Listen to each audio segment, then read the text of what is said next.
Hello and welcome, I'm Andy Hodges and I'm here at the 30th session of the Intergovernmental Committee of Senior Officials and Experts of Southern Africa, being held under the auspices of the Economic Commission for Africa, Sub-Regional Office for Southern Africa. That's part, of course, United Nations, and of course, hosted by the government of Zambia. And of course, the conversation is about a just transition of energy and also looking at how do you finance the shift from what most of Southern Africa uses, which is fossil fuel. Most of SADC uses fossil fuel, to a mixture or starting to bring more renewables into the energy matrix. Now, of course, here at the conference, there was a speech given by the COMESA Secretary General Ex, Ms. Chileshe Mpundu Kapwepwe, but of course that was given by Dr. Malama Chileshe, an energy economist, on her behalf. I actually have the pleasure of having with me Dr. Chileshe, having a chat. Malama, thank you so much for speaking with me, sir. Thank you. Now, it's interesting because every REC's sort of said the same thing. The concept that we know we have an energy deficit. COMESA is no different. But one thing you said, though, which is interesting, you said COMESA at the top of the agenda has been addressing the energy deficit in Southern Africa through investments in new and renewable energy technologies to reduce energy poverty and accelerate sustainable industrialization and structural transformation. Let's start from the beginning. COMESA's perspective of the energy situation in Southern Africa. As COMESA and indeed even other bodies at regional level, we all know that the region is facing an energy crisis. I think, of course, this crisis, when you look from country to country, each country has its own problems, and others are more affected in a bad way than others, for example. And I think now in this conference we've had the classic example that is being mentioned is Zambia, with the drought, and Zimbabwe affected by the drought and the maybe 20 hours of load shedding a day. So now, from COMESA's perspective, we think that we can address some of these issues through regional cooperation. So and that's our agenda, and if at regional level we can have that closer cooperation between the countries, we believe that some of these problems can actually be averted. And I think we heard also during the conference that some of the neighboring countries, they have excess power, but they cannot basically Angola, but they can't send it anywhere. Yeah, Angola can't send it anywhere. Even Tanzania. South Africa's a bit better because it's African power pool, but still it's so I think what that points to is that there is a strong case for regional integration, basically for countries to work closely together. Yeah. You talk that, and it's true.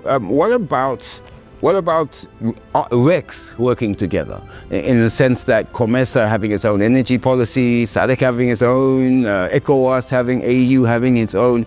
Are you deliberately, as COMESA, trying to ensure that all the regional bodies and all of those energy policies, if I can call it that, are all speaking the same language? How do you actually do that? How do you do that? Are we all working at cross purposes? Something? As first of all, at continental level, the AU is leading the way, in terms of crafting the energy policy for the continent.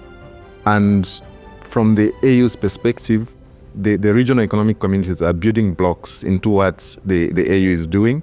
So you see that as COMESA, we do have what we call a COMESA model energy policy, which is meant to guide our member states in terms of how they craft, their own policies.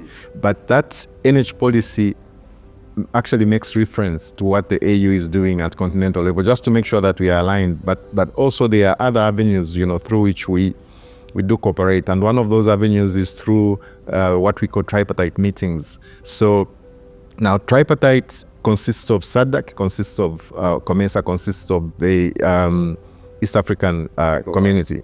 Yeah, no, ECOWAS is not part of that, but the ECA, okay. East African community. So through that, we do have this opportunity to have conversations, and I think that mostly, of course, we also see that when you look at the membership, especially for COMESA, almost half of SADC member states are members of COMESA. Almost all the member states of EAC They are members of COMESA. So in that sense, we are always cognizant of the fact that when it comes to policy making, what we do actually has, has an impact beyond just, COMESA itself, but into what the other regional economic communities are doing. Now, some would say that Southern Africa in particular is in a kind of catch-22 situation. On the one side, we have countries that need to economically grow, and they are dependent on fossil fuels as we speak. Yeah, they need to have food security. They need to uplift their citizens out of poverty, particularly in the rural areas. But at the same time, they're being told we need to also reduce our dependence on fossil fuels, move to renewables, okay? And of course, on top of all of that is industrialization. Here we're talking about money that has to be spent by African nations. So according to the commentators on issues such as building roads, building bridges, industrialization, and even expanding their fossil fuel production to meet their energy needs before they can even start looking at money for renewables. What is COMESA's view on that? Because it's a tight balancing act, isn't it? Yes, it is a tight balancing act, and I think going back to the discussions in the conference, I think one of the issues that came out, or observations from the participants, was that in as much as we are talking, energy transition, we need to be cognizant of the fact that we have resources that we can't just abandon, So yes, we have to move from fossil to renewable, considering the climate issues and all that. But again, when you look at, the contribution for Africa, I think we've always, spoken about this. The entire continent of Africa, or let me say in this case, the Southern African region, we are maybe like less than 100,000 megawatts of installed capacity. If you take the whole, it's 16 countries in SADC, and you compare to, for example, maybe just one country in Europe, they have more installed capacity than what we have, 16 countries. So when we talk transition, I think we have to, factor that and take that into consideration. And then also I think we've been hearing a lot about just energy transition. So just energy transition, I think that takes into consideration that we have other resources, energy resources that we ought to use. So we are basically, as a continent, asking, for time that during the transition period, we should be allowed to use the other resources that we have. So that's one. Then secondly, resources, I think governments has competing needs, in the education sector, health, and other sectors. So this is where now the private sector comes in. There's a role that the private sector, can play to basically help government shoulder this burden. If I just talk about that before I ask you another question, private sector is critical because government, I always consider government being an enabler, and private sector does the business, to be frank, and a lot of the time it has to be on a profit basis. It isn't free money. Do you think that the SADC region or the Southern African region has done enough to put in place policies that attract private sector to come and invest? I know, for example, Zambia has got a lot of solar. In fact, I think IPPs account for almost 34% of their power, which is fantastic in the region. Do you think that the policies are in place to attract private sector investment, to attract PPPs, to attract build, operate, and transfer, for example? I think most of the region, of course, now most of the electricity is owned by state-owned utilities, so it's a government essentially. We've seen, I think, over the last few years, the private sector coming on board, but I think we've also seen projects that have not taken off because there are barriers. Basically, it could be maybe tariffs, they are not attractive enough because the private sector is there to make money. Yeah, investors find it difficult to actually yes get the license. Sometimes they get the license, but they don't actually actualize the projects. But sometimes the approval process maybe takes too long. So all those are barriers. But also sometimes, because when you look at the way the market is structured for most of the countries, the participation of private sector is so much linked, to the utilities, and I think we heard also in the conference that most of the utilities in the region are not solvent. So but what happens is when the private sector comes in, most of them, they want to sign maybe, an agreement, power purchase agreement with a utility. And then with that agreement, then you go to the bank to ask for money, right? But the utility is not solvent. So you find, we've seen in some countries, maybe without mentioning names, even if you have that power purchase agreement, which is more a guarantee that if you produce your power, I'm going to buy it, but you go to the bank, the bank is not willing to give you money because of the risks, the utilities are not solvent. So I think that's one of the issues that countries need to solve to make their utilities solvent enough to make the entry into the market much faster, the process, to make the utility the tariff attractive. In the speech you read, of course, on behalf of the COMESA Secretary General, you said COMESA Secretariat and the World Bank signed in December 2023 a financing agreement for the implementation of a multi-phase program, the Accelerating Sustainable and Clean Energy Access Transformation, or ASCENT. What is ASCENT and what does it hope to achieve? ASCENT, like what you have said, it's Accelerating Sustainable and Clean Energy Access Transformation, right? So ASCENT is about providing electricity access, and the target is 100 million people in the next 7 years. So by 2030, through ASCENT, we want to provide electricity access to 100 million people in about 20 countries in Eastern and Southern Africa. Yeah, and I think there's a lot of excitement around the program. It's very ambitious. The World Bank has committed a lot of resources to this, $5 billion already committed, right? And of that, over $1 billion is already committed in terms of signing financing agreements. So I think this is something that we have a lot of expectation from this. Has it already started? So some of the programs started, or are you still in sort of the planning implementation phase? It's in the planning phase, so to speak, but we've started in the sense that there are some actual agreements that have been signed. So, for example, I think I mentioned that, I don't know if I mentioned in the speech, but we have like Rwanda, they have signed a financing agreement with a bank, $300 million already committed to Rwanda. Somalia also, they've signed a specific agreement, I think for about $100 million. Tanzania signed the agreement also for, I think, $300 million. South Tome and Principe, about $38 million. So we've seen its real commitment with money on the ground. COMESA ourselves, we've signed also an agreement with the bank for $50 million to support the countries who are part of ASCENT. Yeah. Now, one critical element, and I think it's important that we talk about it, is to not forget that 80% of our population live in rural areas, and a lot of the focus of policy seem to work in urbanization, increasing industrialization in urban areas, boosting business there, boosting economic growth, but we also mustn't leave the rural citizens behind. We also mustn't ignore the SMEs, MSMEs all around different countries, which are sometimes the lifeblood of economies. Is that also relevant in COMESA's policies? It is relevant, and again, even when you talk about, maybe even we've been talking about ASCENT.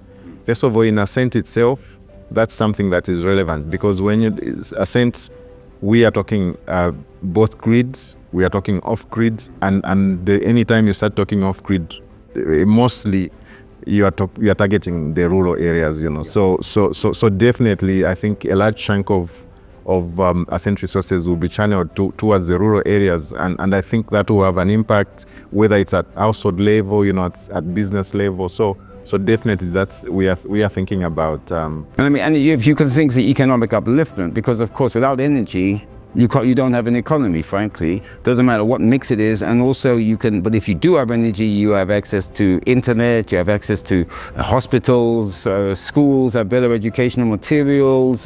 You can have solar for your agricultural production. I mean, suddenly it can transform the rural areas into economic hubs. Yes, definitely, you are right. And of course, I come from the energy sector, so. But I know that within COMESA we have other programs, that are trying to, also that are trying to support the rural areas, and I think, again, one of the other programs specifically, we have an idea, a program called IDEA, which is about digitalization. And the idea is to also support the rural areas in having access, for example, to information, to internet, and things like that. So everything, I think, comes together. You have energy, you have, access to internet. It means you have access to finance, you have access to information, access to education, improved health, and all those kind of things. They are all linked together. But we have other programs in agriculture as well, climate change. Yeah, so now, obviously, you're an energy expert, but you cannot be moving industry from fossil to other renewables without obviously being aware of the impact on workforces, on labor in various countries. Because suddenly you have in South Africa, all the people working in the coal mines, Zimbabwe, all the people working in the coal mines, suddenly coal mines are shut, but the dependence could run into millions of people, and they need to find new jobs, they may need to be relocated. I mean, that itself is also an issue of financing and also building up new industries, capacity building. Is that also has to be part of the mix? We cannot run away from capacity building for the energy sector. And what we are doing as COMESA also, even within Ascent and other programs that we have, capacity building is a part of that.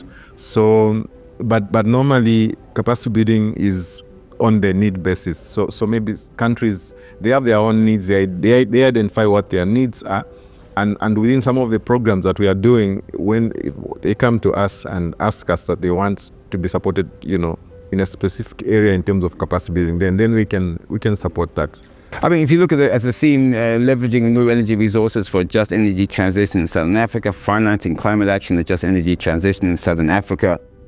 You're an energy expert, sir. We're sitting here, experts are here, they're coming up with documents and reports and recommendations and hopefully actionable recommendations. The top 3 things that you would hope could come out of this conference that people would say as the Southern African region, these are the top 3 things that we need to work on in the short term, so at least we can start on the road to a just transition. Number 1 is the need for diversification of the energy sector. I think you look at the region, the electricity generation is dominated by thermal. So there is a clear need for diversification, but now if you go down to country level, some countries, their electricity system is dominated by, hydro, right? Zambia hydro, you go to Mozambique hydro and all those kind of things. So I think for most of the countries, diversification is something that needs to be done. Governments need to be aggressive, towards diversifying their energy mix.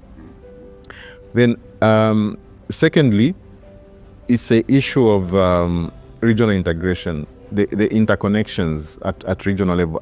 If you look into the documents again, there are so many, projects or interconnectors that have been proposed over time, and even as COMESA, we've supported some of those interconnectors, but the implementation takes too long. So I think we need to have money going into these interconnectors so that the region can have that stronger cooperation, and that will lead to improved energy security at regional level. Then I think for me, thirdly, would be the issue of the viability or profitability of the utilities in the region, because for now the electricity market, the way it's structured, it's very much linked, to what the utilities are doing, So when private sector comes in, most of the time they have to sign these power purchase agreements and all that. So I think there's need to, I don't know if the utilities are doing it now, but to learn from the profitabilities, what is it that they are doing? We can have that sort of like benchmarking programs between those utilities that are doing well and those that are not doing well, which unfortunately it seems like the majority are not doing well. Yeah. So I think maybe those are the 3 recommendations that I would think. So finally, sir, your final comment in the sense that we know the issues, we know the challenges, we know the obstacles, but these issues they're solvable. this is not, it's not, what's the word? It isn't a hopeless case. If the policies are put in place, if there's will, if there are deliberate and clear strategies on moving it, but also combining that with economic growth, industrialization, leaving no one behind, particularly in the rural areas, do you believe from COMESA's perspective that we can achieve our energy transition, a just energy transition, and in fact take Africa economically to where it's supposed to be? Yes, I think we can. Like what you have said, it's a matter of, political will, and we all know energy is an enabler. If energy is there, the investment is going to come. The region is very much resource rich, in terms of minerals. I think we heard a lot about critical minerals being so much in this part of the region. We heard about the need to, add value to the minerals that we are producing. But that will not happen without energy. So if we can solve the energy problem, I think we will be able to solve a lot of other problems that we are facing in the region. Yeah. Dr. Malama Chileshe, energy economist, of course, you're representing the COMESA Secretariat, Secretary General, Her Excellency Ms. Chileshe Mpundu Kwapwepwe. Thank you, sir, for speaking to me. Most appreciated. Thank you. Well, there you have it. We have been talking to the regional bodies here. We're looking at the African Union. We've just finished with COMESA, and hopefully we will also be talking to SADC. And the issue here, of course, is the regional economic cooperation spaces. The RECs need to make sure that there's harmonization in energy policies, particularly flowing down from AU Agenda 2063, to ensure, of course, as we always say, that no one and nobody and no place is left behind. I'm Andy Hodges. Thank you, and please, you all be safe. Goodbye.